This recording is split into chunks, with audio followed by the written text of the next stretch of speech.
Sure. We're going to do a little bit of a mic check here, and then we got to find Leslie, and then we'll get started. Does this one, Tammy, can you hear me way back there? Can you hear me? Maybe just a little bit higher. Is that good? Perfect. Okay, just a couple more minutes. Leslie's coming. We're good. Thank you, Isaac. Thank you, Guillermo. Thank you, team.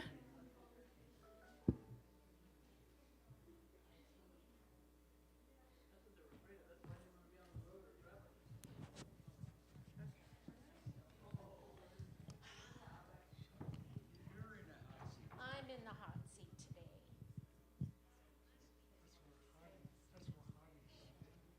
That's where you used to sit? Okay, cutie. Okay,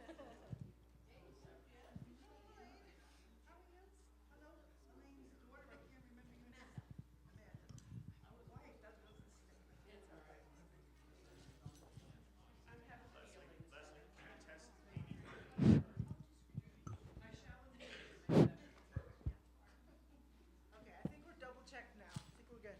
You good? You need water? No, I just did, and I just drowned myself in it. Also, it's Vern's birthday today. I've heard that. It's Vern's birthday today. Happy birthday, Vern. Happy birthday, Vern. Yes. Yeah. And Judy Burnham's birthday today, and Ray Torres' birthday tomorrow, and Shannon's is next Sunday. Well, so do you want us to sing to you now, or wait till the service, or not at all? I'll let you think about it. We'll get back to you. We'll get back to you on that. Okay, welcome to Parables. Forgive me. I have some allergy issues, so my throat's a little dry. We're here with Leslie Templeton. Yeah. And so, again, one of the reasons that we are doing this thing called Parables, this storytelling initiative, is because we believe when we learn more about each other and we learn each other's stories, at least in part, because we can't hear your whole story today, we develop empathy and compassion, and it helps us in our community and in our reconciliation. And so I'm really grateful for Leslie to be with us this morning. Next week, we'll have Patty Groth, who is our new bookkeeper, so you're going to want to be here for that. And the week after that, we'll have Amanda Lambright, and so we'll be able to hear some of her story. Yeah, and then it will be Reader's Theater. And so we just have a lot going on, and it's a wonderful thing. So thank you, Leslie, for being with us. So some of us know some of these things, but a lot of us don't. So could you describe a little bit about your childhood and where you grew up? Well, I'm an Army brat, so every few months we moved, like probably 18 to 24 months, we moved from post to post. I was born in Virginia. I'm a Wednesday child, which means I am full of woe. And I had a really great childhood. You know, it's hard making friends when you move every 18 to 24 months. You make all of these connections with people, and then your parents tell you, oh, we're moving, and you have to pack up and move again. My favorite post where we were stationed was in Taiwan. My dad was sent to Taiwan to work with Chiang Kai-shek's chief of finance to open their finance school. So we were there for 2 years, and it was one of the biggest adventures I've ever had in my whole life. And it gave me a total love for the Far East. I mean, I've always said you could give me a one-way ticket to Hong Kong and I would be perfectly happy. The Chinese people are just wonderful, and I had got into the most trouble in my entire life when we lived in Taiwan. It was the first time in the 3rd grade that I skipped school, and it was the whole 2 years was a total adventure, and I loved it. My dad retired in 1966. We had to be near a major medical facility, and either it was Denver, Colorado, or Washington, D.C., where Walter Reed is. So El Paso was the hospital of choice because my mother hates snow. She hates cold weather. So both of those places get cold weather, so we ended up in El Paso, where I went to Coronado High School, and I met Bob. And we didn't date in high school because he was one of those boys that drank. And so I was not allowed to date him, but we connected back at the 20th reunion and got married. So it was 32 wonderful years of being his wife, and I was very honored. So some people know that Bob has passed away. Bob passed away September the 20th. He had ALS for approximately 12 years. Yeah. But it was the slow-moving ALS. But at the end, when it was finally a confirmed diagnosis, he went very quickly. In fact, he went like within 2 months. And that was before I was here, so 2020? 2020. 2020, right? I did not have the pleasure. Yeah, he was great. Of meeting Bob. And so you told us a little bit about your growing up family, an only child. Yes, I'm an only moving around child. a lot. You didn't tell us that part yet, but you only child and child of woe. I want to talk a little bit more about that, what that means for you later. But first, I want to ask you, tell us more about Bob and about your family in Amarillo. Bob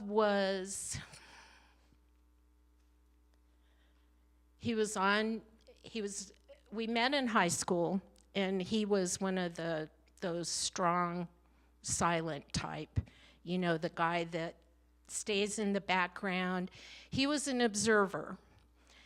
And if any of you are from the El Paso area, when Lyndon Johnson was president, one Saturday morning, Mom and I left the house and we were going downtown, and there was a big billboard on Mesa with Lyndon Johnson's picture on it, and I honestly don't remember what the caption was, but somebody had, in the middle of the night, had gone up and drawn round glasses, a mustache, and a goatee on Lyndon Johnson's picture, and I learned on Monday that was Bob that did that. So he was a big jokester. He loved practical jokes. One of the things that I miss, particularly on Mother's Day and our anniversary and birthdays, is that he would wake me up like at 1:30 or 2 o'clock in the morning to give me my gifts and, wish me a happy anniversary, happy Mother's Day, happy birthday. And it would always be, the lights would go on in the bedroom, and he'd go, "Honey, wake up, it's our anniversary."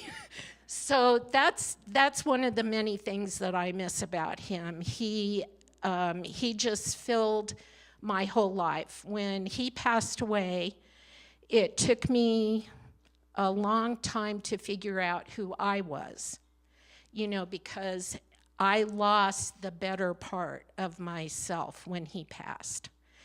And I'm still looking for that part, but, it's slowly moving in.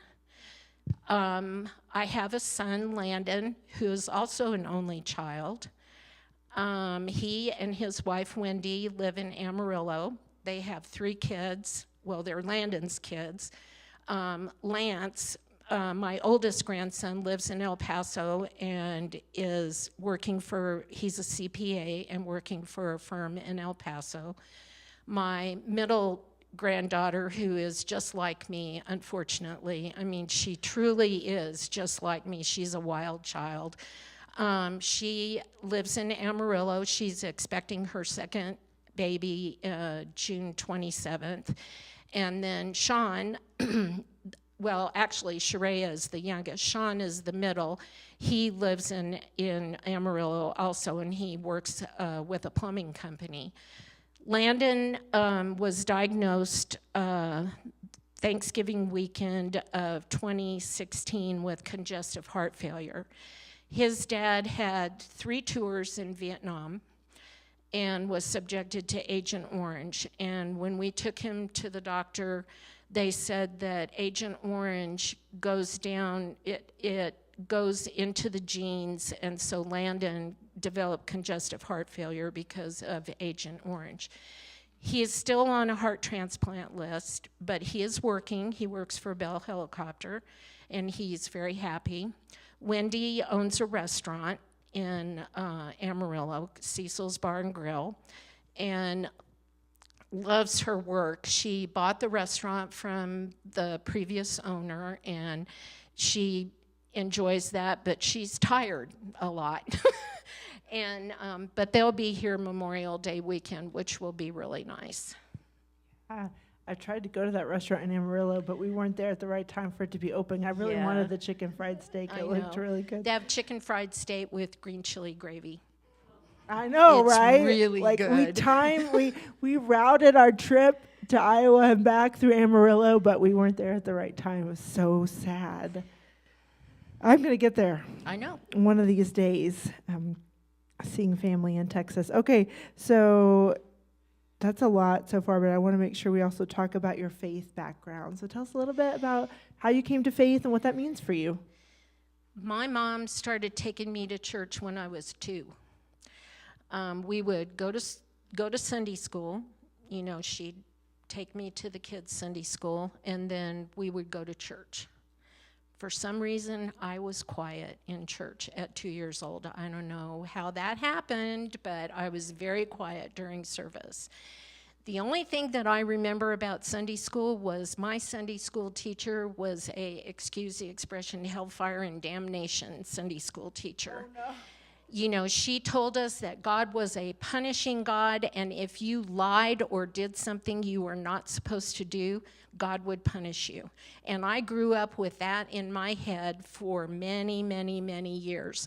And Mom used to say to me, he's not a punishing God. Oh, yeah, he is. He's a punishing God because he always thunks me in the head when I'm doing something wrong. So from that time on, we never had a home church. You know, I just remember we went, even when we visited my grandparents, we would go to church. I just finally, when Dad retired and we moved to El Paso, I was going to Trinity in downtown El Paso. I was a member of the choir. I was a member of MYF. When I used, you know, we had summer trips that the youth went on. And then when I graduated from high school and started going to UTEP, I became a counselor with the MYF group and also, you know, did, you know, work around the church and everything. Don Haskins was my Sunday school teacher, and you did not talk during Sunday school. So Don was a really good Sunday school teacher, and so that was, you know, and then here I am. So I know you don't think of God as a punishing God now, because we've talked about that. So many of us grew up with that picture of God. You're not the only one who was raised that way. I also was raised that way myself. So when did that start to shift for you? I think it started to shift when I retired and moved here, because especially with Landon being diagnosed with congestive heart failure, well, first of all, in 2015, the day after Christmas, when the tornado hit our house, and I think all of you have heard that story, Bob kept saying to me, why did God let this happen?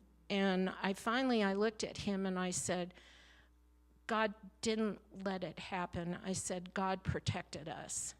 You know, because it could have been much, much worse than what we went through. So I think that's when my faith shifted quite a bit. And then when Landon was diagnosed with congestive heart failure, I would wake up in the morning and I would wake up crying. and I was just praying profusely during that time. And finally, I just looked up at God and I said, this isn't in my hands. I have no control over this. And besides, he's yours. So you just take this burden from me. And he did. So from that day on, I never woke up crying again. I was always very thankful. I'm still continuously thankful. He just celebrated his 48th birthday. So I'm continuously thankful that he is still alive and that he's happy, he's happily married, he's in a job that he enjoys his kids, and that brings me great joy. Amen. That's beautiful, Leslie. So I want to get to your involvement here at Morningstar, but before we do that, you have a really interesting work history too. So what are some things that you have done outside of the church that you actually got paid for? Well, most of my working life, I started working when I was 15, only because I wanted to earn money so I could put gas in my car to go explore different places. I've always been an explorer. I'm very spontaneous. I want to, if I see a road that I haven't seen before, I want to go down that road because I want to see where it goes. I've always worked either in real estate or construction. One of the big jobs that I did, I was the job site secretary for Condell Construction when they built the Granada Royale on I-10 in El Paso. And then a couple of years later, I went out to Scottsdale and was a job site secretary there for the one that they built in Scottsdale. Then I worked for 3M Corporation in their billboard division. And I did that. I was an administrator where I traveled to different areas in Colorado, El Paso. This is when I lived in Phoenix and California, and I was in charge of the administrative assistants for 3M.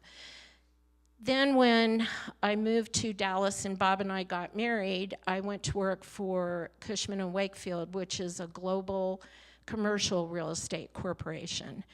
And again, I worked in the appraisal division. I was a manager there. I managed 5 different offices in the southeast and did a lot of traveling, which I did not like, and Guillermo can relate to that.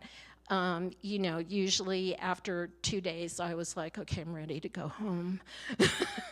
And then once I retired, we moved here, and I needed something to do, and Morningstar was here.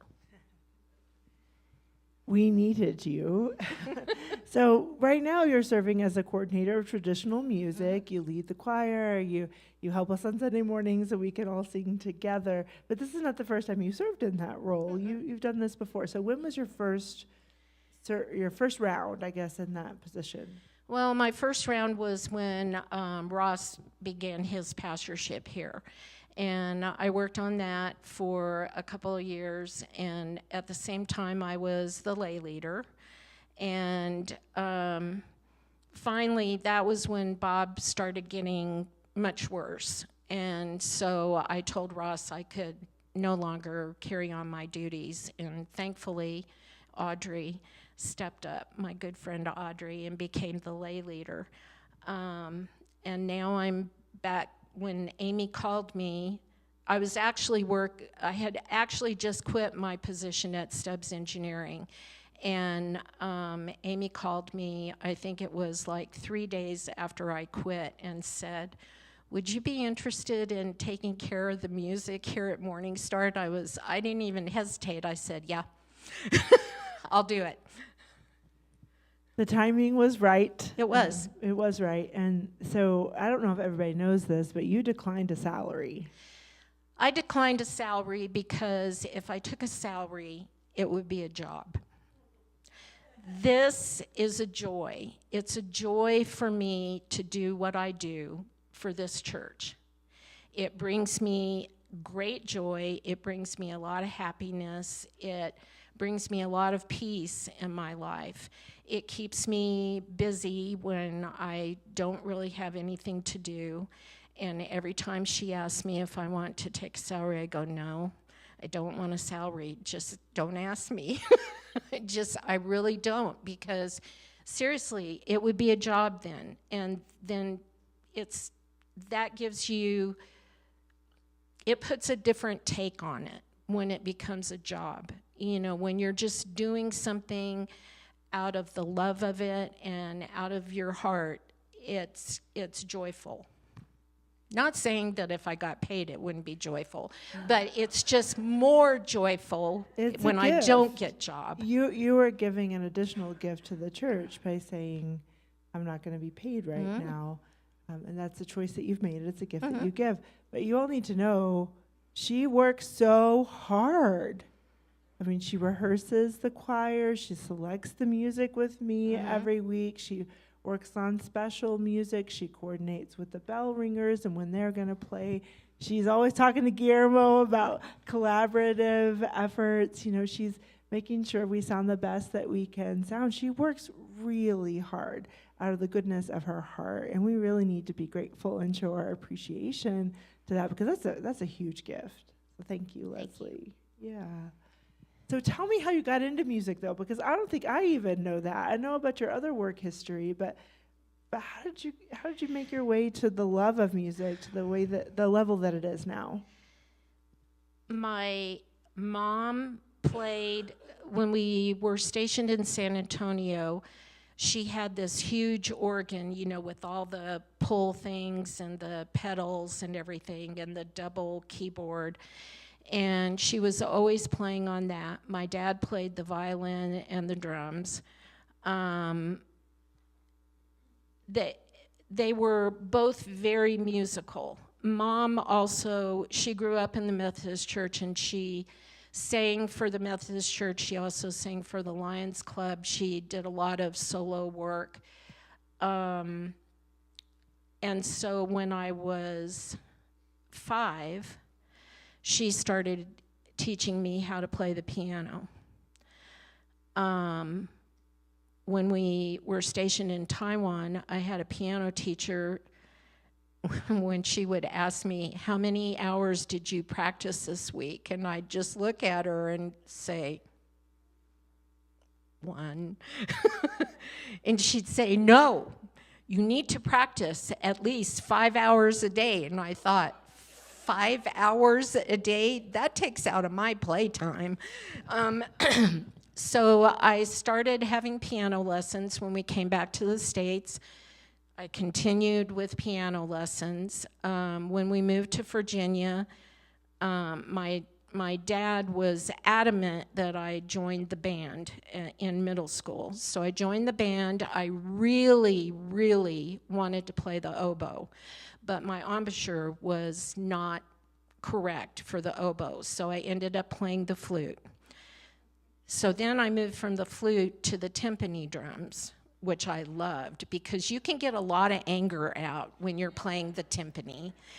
And so I was in the band for 3 years, and I enjoyed it. I remember the band director kept saying, you need to challenge for first chair, you know, because I was second chair, and I said, I don't want to challenge. And so one night at dinner, I was telling my parents that Mr. Hilbert had said, you need to challenge for first chair. And my dad said, of course you need to challenge, you know. And so I went in and I challenged. And of course I made first chair. The girl went home in tears. I came home and I said, this is why I didn't want to challenge. You know, it's not important to me. It was important to her to be first chair. It's not important to me. And that's when Dad said, I can't understand why you are not competitive. It wasn't until around 2000 when we had a death at Cushman and Wakefield and they had called in a psychologist to talk to people, I asked her, I said, my dad always said, why aren't you competitive? And she looked at me real strangely and she said, you're an only child. Who did you have to compete with? And I was like, oh, why didn't I figure that out? You know, so, and still, I'm not competitive. I mean, I just kind of go with the flow. This is true, she does, but you like things to be the way they need to be. Well, in- yeah, in a- 'cause in a I'm a positive one. way. Yeah, and in a positive way. So she says she's a one. That's a reference to our conversation with Andrea Andres that was last week? That was last It week. was last week. Gosh, these weeks are I long. know. So she's a one, which means she's a perfectionist, which means Leslie can walk into a room and immediately see everything that is wrong and know exactly how to fix it immediately. But the thing is, not all ones are kind about it. I have a strong one wing, so I can identify. I'm a 9 with a one wing, so I can identify with that. But that's what I love about Leslie, because she can see that it's wrong and she just wants to help, but she's so kind about it. And that's just really a beautiful gift. When Beautiful Bob and I gift. were first married, I had everything, I would lay everything out, and I would come home from work and something in the kitchen would be moved, and it would be like, just like a centimeter. And I would move it back, and he would look at me and he'd say, "What? It was just, I just accidentally moved it." And I said, "You can't move anything. Don't move anything." So he learned very quickly not to move anything. I'm glad to know that you had those conversations Yes. too. So the last thing I want to ask, and then I want to make sure people have a couple minutes to ask you questions, is what's the best thing about working with the choir? And then how can people get involved with the choir if they want to? I love working with our choir. Anybody can join the choir. You know, I told the choir both times when I was working with them before and now, my only rule is that we have fun. You know, it's because if you're not having fun doing something, then it's not worth it. You know, then it becomes a job. You know, you have to have, whatever you do in life, you have to have fun. You have to enjoy what you're doing. This choir, you know, I've also told them, you don't have to come to practice on Thursday night. I send, a month at a time, I send the music out with a service order, you know, and then we practice hymns, you know, that are far in advance, because I pick a lot of new hymns that we don't know and that the congregation doesn't know, so we need to lead the congregation. So you don't have to be at practice on Thursday nights. You can come Sunday morning and warm up with a choir and then sing on Sunday morning. It's just, you know, I have no rules or regulations except to just have fun. And let me tell you, John Gardenhire is, he puts so much fun and frustration and love into Thursday night practice. You know, we have a lot of people that, you know, they just come to sing. You know, that's the part about being part of this group, is just have fun and sing, and anybody can join. I don't, you know, young, old, doesn't matter. Yeah, don't have to read music. No, you don't have to read music. Yeah, it's Just follow along with all of it's us. about the community. But you do meet on Thursday nights at 7 o'clock. o'clock. So that's when practice, and then you warm up at 10:30. Well, right? 10:45. 10:45, usually on a Sunday morning. So that's a little bit about the choir. Do you have any questions or comments for Leslie? And I'll do my best to repeat those so that the people online can hear it better. Any questions or comments for Leslie? Harlan?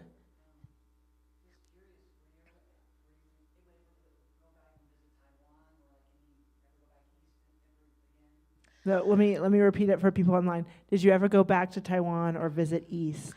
I did not have the opportunity to go back to Taiwan, but in 1980, I did go to Hong Kong for 2 weeks. And then in I think it was 2 years later, I went to Tahiti and Phuket, and, oh no, not Phuket, but Tahiti, and then 2 years after that, I went to Bangkok and Phuket. So yeah, it was, but Hong Kong was the highlight. I just love Hong Kong. When you go to Hong Kong, there are smells that you have never smelled before in your entire life. I don't care, you know, it is a completely different world being over there, and it's fascinating. Great question, Harlan. Who else? I saw Laura? Oh, you're a Wednesday kid. We really didn't get into that much. Yeah, she doesn't know the poem. There's a Sunday's child is fair of face, or Sunday's child is full of grace, Monday's child is fair of face, Tuesday's child has far to go, Wednesday's child is full of woe. And so, and I don't know the rest of the poem. I always stopped at Wednesday because the rest of the poem doesn't really mean anything to me. But full of woe, I take when I try not to watch the news, you know, especially when there are disasters, because it affects me in a way that I'm just completely heartbroken. And it's really hard to process it, you know, and it's hard for me to process, you know, deaths and of course, I mean, I suffer with, I was diagnosed chronically depressed. So it's a struggle every single day to deal with my depression and to be upbeat. And I'm sure that most of you who really know me, you know, you're thinking, really? You always have a smile on your face. But that's a struggle. I mean, it's a struggle, you know, to get up in the morning and put on a good face and be happy, you know, because truly, I don't know what being happy is. You know, I have a lot of joy, but I don't know what happy is. Thank you for sharing that. That really is another conversation. We could have a whole other conversation about that, but Leslie's transparency about her depression and the way that she works through it, her joy is genuine for sure, but she doesn't deny the daily struggle with depression, and I think it's really encouraging for people who are struggling with those things too. So some of us are wondering, what day was I born on? I don't even know, right? I'm gonna have to look that up. Okay, Pat, and then Janet.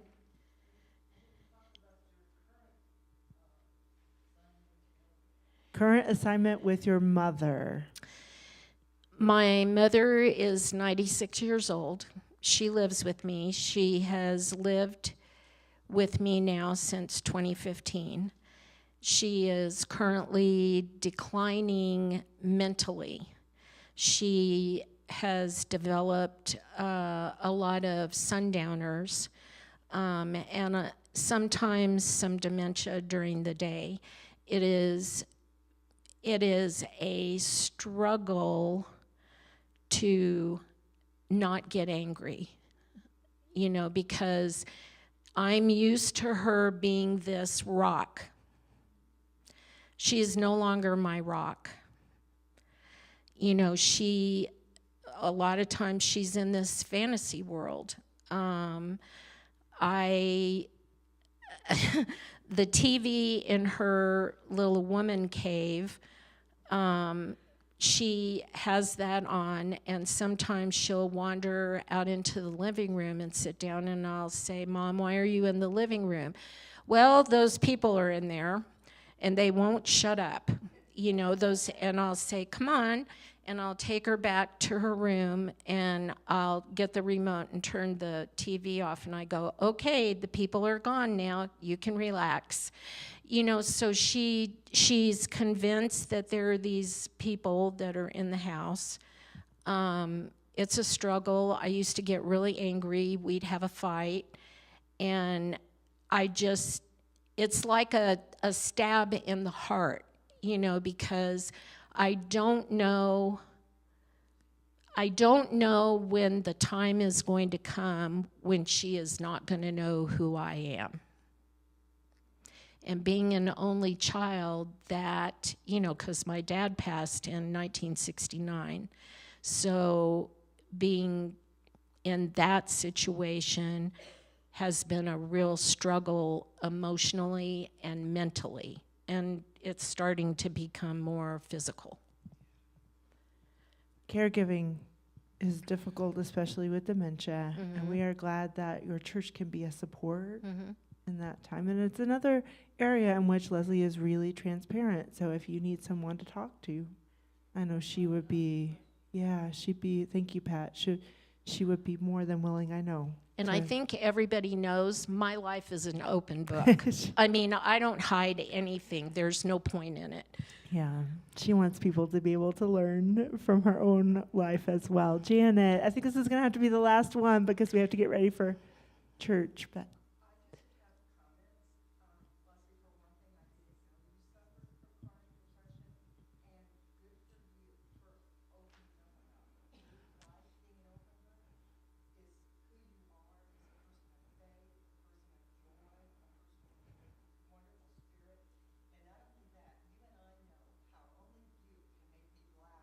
Yes.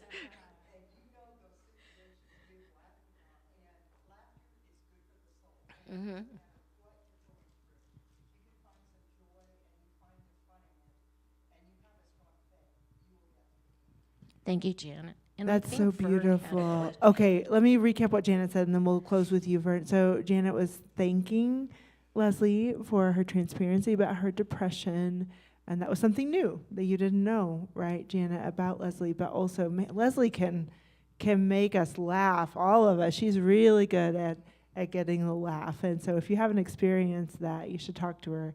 It really is good for the soul. Vern. I was being a little bit facetious on this question, but would you recommend that I wake Margaret up at 1 a.m. on her birthday? Would you recommend that Vern wake Margaret up at 1 a.m. on her birthday? And Margaret just elbowed Vern in case you missed that. No, Vern, I don't think that would be a good idea. All right, well, let's thank Leslie for her wonderful time Thank you with all. us.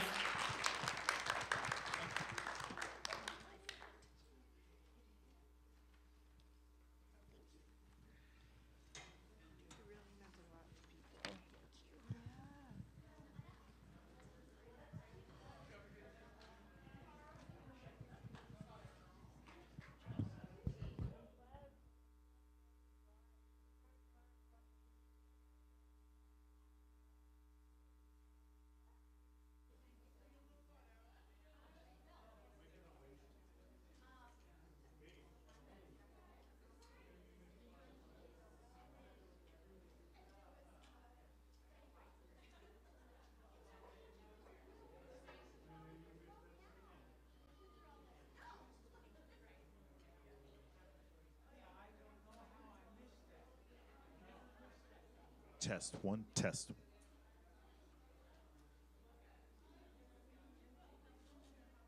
One test. One test. One.